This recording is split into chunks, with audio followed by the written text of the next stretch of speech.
Good afternoon, and tutor and years and companions. My name is Adriana Carolina Espinosa Ballesta. I'm 20 years old. I live in Tierra Alta, Córdoba,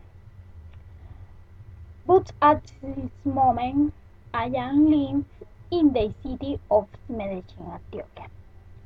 I am studying in the Environmental Engineering program SEA Corozal Sucre.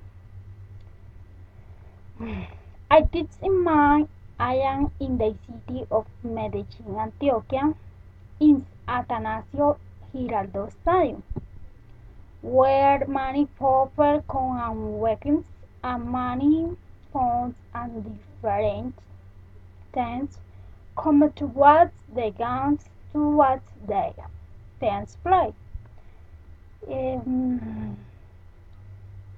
It's a very nice place where you can send money fundations to support for young children and adults. And adults.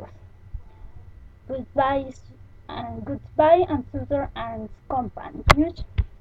Thank you.